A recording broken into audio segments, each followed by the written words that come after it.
Welcome back to SeoulScreen, where we don't just watch Korean films, we sit with them, question them, argue about them, and sometimes get a little confused together. Today, I want to talk about a movie that has divided viewers, confused timelines, sparked endless theories, and somehow still managed to sit comfortably at #1 on Netflix Indonesia.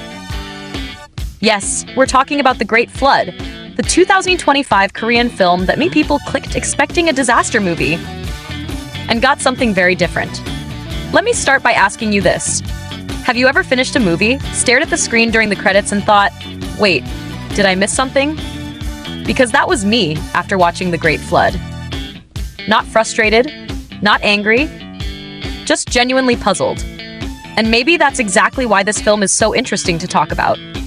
On the surface, The Great Flood sells itself as a large-scale disaster film.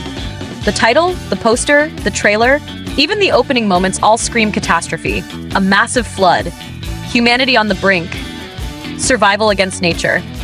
But the more you watch, the clearer it becomes that the flood is not the main story. It's almost a distraction, a setting, a pressure cooker. At its core, this movie is about a mother and a child. And more surprisingly, it's also about artificial intelligence, memory, repetition, and what it means to preserve humanity when the world as we know it is collapsing.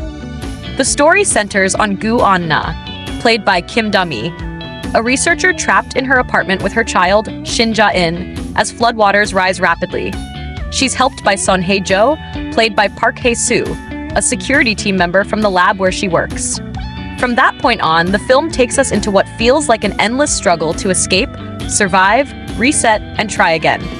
And yes, I said reset, because one of the most talked about aspects of this movie is its looping narrative. Events repeat, scenes echo each other, timelines move forward, backward, sideways. Sometimes you're not even sure which version of events you're watching. If you felt confused while watching this, let me reassure you, you're not alone. Social media has been full of people asking questions, sharing theories, debating details like clothing changes, character behavior, and tiny background clues. And honestly, that discussion is one of the strongest points of this film. This is not a passive watch. The Great Flood demands your attention. Blink, and you might miss something important. Get distracted, and suddenly the story feels like it's slipping through your fingers. But here's where my personal opinion comes in. I think the confusion is intentional, but not always effective. On one hand, the nonlinear storytelling and looping structure makes sense thematically. The film is dealing with AI, memory, preservation, and repetition. The structure reflects the idea of trying again and again to save humanity, to fix mistakes, to reach a better outcome. In that sense, the form matches the content. On the other hand, I found myself so busy trying to understand the mechanics of the story that I struggled to fully connect emotionally. And that's a problem because this film wants to be emotional. It wants to make you feel the bond between a mother and her child. It wants you to feel loss, desperation, hope, and sacrifice. But did it succeed? For me, only partially. Kim Da-mi delivers a strong performance. There's no doubt about that. She carries the weight of the film with restraint and intensity. Her Gu An-na feels intelligent, determined, and constantly calculating. But here's the thing. She feels more like a scientist trying to save a project than a mother trying to save her child. And maybe that's intentional. Maybe the film wants to show how survival and responsibility have stripped her down to pure function. But as a viewer, I missed that emotional warmth. I missed moments where their bond felt undeniable.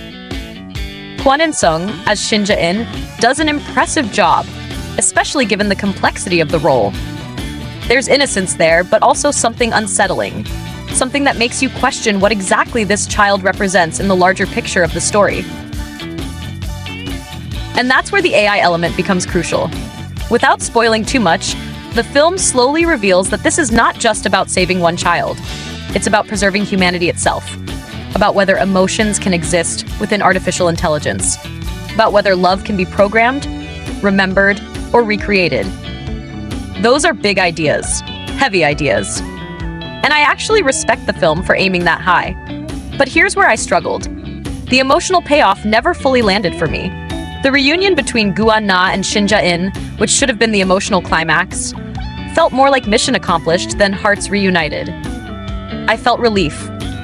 not catharsis. I realized afterward that I was experiencing the film more like a puzzle than a story. I was analyzing frames, tracking timelines, questioning cause and effect. And in doing so, I might have missed the emotional current the film was trying to carry. And I wonder if you felt the same way. Did you feel moved by their relationship? Or were you, like me, too focused on figuring out what was happening? One thing I will say is that The Great Flood is incredibly rewarding if you're the type of viewer who loves rewatching films. This is not a one-and-done experience. Watching it again with prior knowledge completely changes how scenes feel. Suddenly, details stand out. Dialogues hit differently. Small visual cues start to make sense. And because it's on Netflix, the barrier to rewatching is low. Pause, rewind, replay. The film almost encourages that behavior. From a technical standpoint, the movie is solid. The flood sequences are intense without being excessive. The sense of claustrophobia inside the apartment is well executed. The sound design, especially the presence of water, creates constant tension. You always feel like time is running out. Park Hae-soo brings a grounded presence to the chaos.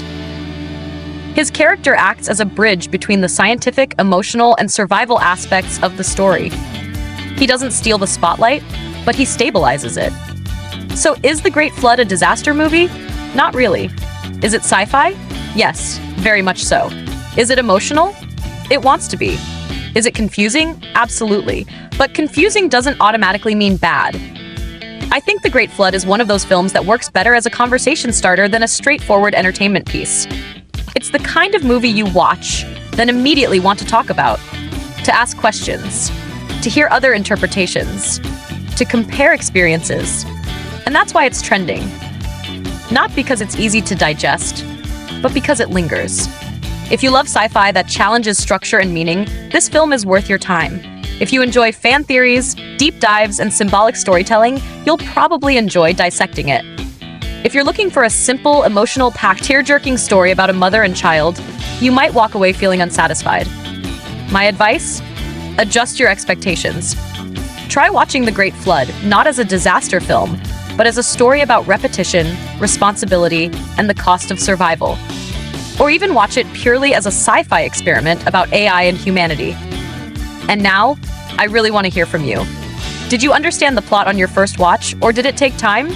Did the emotional moments work for you? Or did they feel distant? Do you think the confusion adds depth? Or does it hold the film back?